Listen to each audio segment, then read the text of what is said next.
The concept of original sin is commonly known to apply to the disobedience of Adam and Eve, those two first human beings that were on this earth. Their sin began a long history of sin for the rest of humanity, and that persists until today, and it will continue for as long as man is carnal. At that moment that Eve took that fruit from the tree of the knowledge of good and evil and shared it with Adam, at that moment sin entered the world. It was a historic moment, obviously, and even God laments afterwards.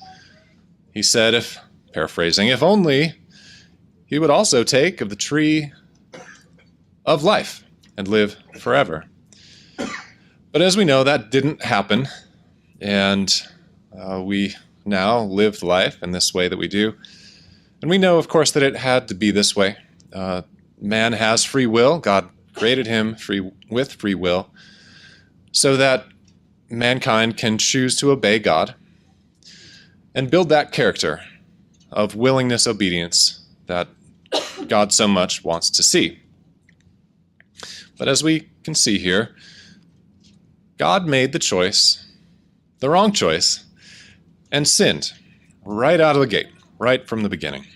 That notion of sin is what I wanted to focus on. Let's turn over to Romans 5, and I'll start by reading verses 12 and 13. Romans 5 and verse 12, we read about this moment. Therefore, just as through one man sin entered the world, and death through sin, and thus death spread to all men because all sinned. For until the law, sin was in the world, but sin is not imputed where there is no law. I'll stop there. Now, beginning at that moment, with Adam and Eve, as we read here, as Paul reminds us, sin was in the world. And it spread through to all men, and bringing with it the penalty of death. We see that very clearly here. But let's pause for a moment to reflect on this event when man first sinned. We need to remind ourselves what sin actually is. What do we know about sin? What are the facts that surround it? What is sin? Well, we should all have a good grasp on what sin is, but as we see here, we have part of the explanation, and that is in the verse 13, where it talks about sin not being imputed where there is no law. Now, that word imputed means to reckon, to apply, to account for. Basically, it means to say, like, hey, you sinned, right? But when there is no law, there is no sin, all right? And as we know from the verse that should resound in our ears from 1 John 3:4, we have a very clear definition of sin there. Whoever commits sin also commits lawlessness, and sin is lawlessness. That's it, right there. That's what sin is.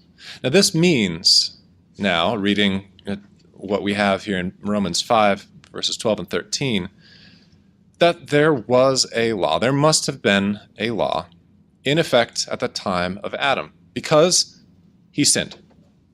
Adam and Eve both sinned. That law that was transgressed was the spiritual law that is summarized by the Ten Commandments.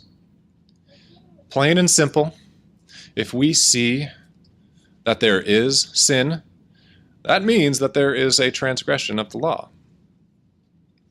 Therefore, since we have Adam sinning, there must have been a law in effect for him to break. Of course, if there wasn't any law, he would not have sinned, and we would not be able to say that he did. We have proof right here, then, of the spiritual law being in effect at the time of Adam. Now, the point in bringing this up is that that happened before the Ten Commandments were given to Moses. They were in effect. We have proof. But I want to go a little bit deeper into this because I want to know what law it was that Adam broke. What was it? Well, very clearly, Adam and Eve did not follow the instructions that they were given. That's very obvious. But what exactly was wrong with that? Let me give you an example. If a bully comes up to you after school and says, "Hey kid, give me your lunch money," and threatens to put you into a headlock, he's giving you an instruction, right? With a threat. Are you obligated to do what he says? No, of course not. Does that person have authority over you to require you to do what he says? No, he does not have authority. Just because anyone comes up to you and gives you an instruction doesn't necessarily mean that you have to obey it. In fact, in some cases, we are definitely not supposed to obey that in situations where we would be doing some action that goes in contradiction to the laws of God. But for Adam, we have a different situation. God is not a bully. God does, in fact, have authority over them. He has authority over us. And because of that, this disobedience was accounted, it was reckoned, it was imputed as a sin to Adam. The first sin of man is on the records because of that disobedience. Since we know that there is sin, there's lawlessness. But what law is it that was broken there? If we know the Ten Commandments, we're probably going through them right now. It's not a lie. He didn't lie. He didn't commit adultery. He didn't break the Sabbath. He didn't make a carved image. So then what was that sin? What was that law that was broken? So the key to understanding what law Adam broke is to focus on this disobedience that was involved in his action. He did not follow the instruction. Adam and Eve did not obey the one who had authority to command him to follow instructions. And now it turns out that this points very directly to the first commandment. That first commandment should be very familiar to us all.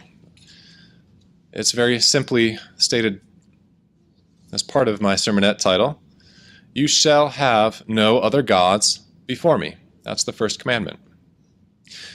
The clear command, the obvious part, is to have no other gods, but there's a corollary to that as well. That is, not having other gods presupposes that we acknowledge the one true God. We have the eternal as our God, and there is no other who is our God. That is the one who we acknowledge as having authority over us. That is the one whom we follow the instructions of. Adam and Eve chose to disobey the instruction of God, and they chose not to acknowledge the authority of God. They broke that first commandment. Even if they were not worshiping another God, they were not honoring the true God either. We can conclude that the first commandment was violated by Adam and Eve long before it was ever written into stone. So that first commandment was in effect. I would like to go to Exodus 10 and read about another example where we can see the first commandment being in effect before it was written in stone. I'll begin in verses 3 and 4 and skip a little bit following that. Exodus 10, in verse 3, we read a little bit of context during these plagues that are taking place. So Moses and Aaron came into Pharaoh and said to him, "Thus says the Lord God of the Hebrews, how long will you refuse to humble yourself before me? Let my people go, that they may serve me. Or else, if you refuse to let my people go, behold, tomorrow I will bring locusts into your territory." The instruction that we hear brought from God through Moses to Pharaoh was, obey me, submit to me, follow my instruction. All right, let's go down to Exodus 10, verse 16. This is after the locusts come and demolish the area. Then Pharaoh called for Moses and Aaron in haste and said, I have sinned against the Lord your God and against you.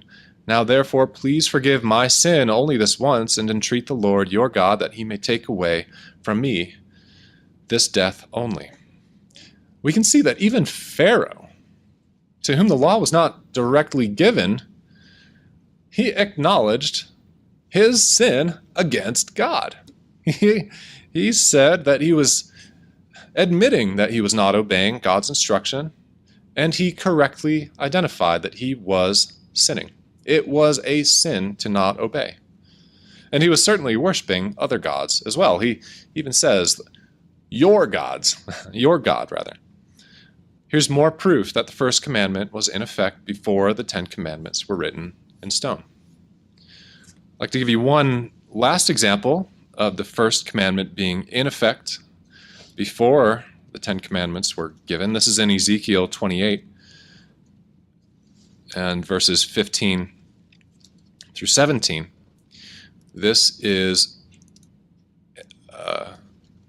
in reference to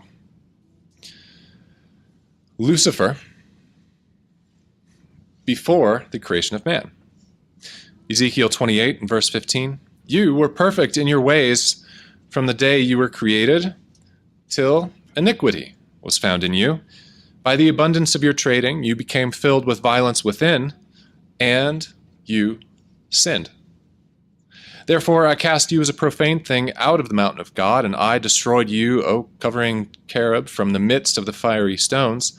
Your heart was lifted up because of your beauty. You corrupted your wisdom for the sake of your splendor.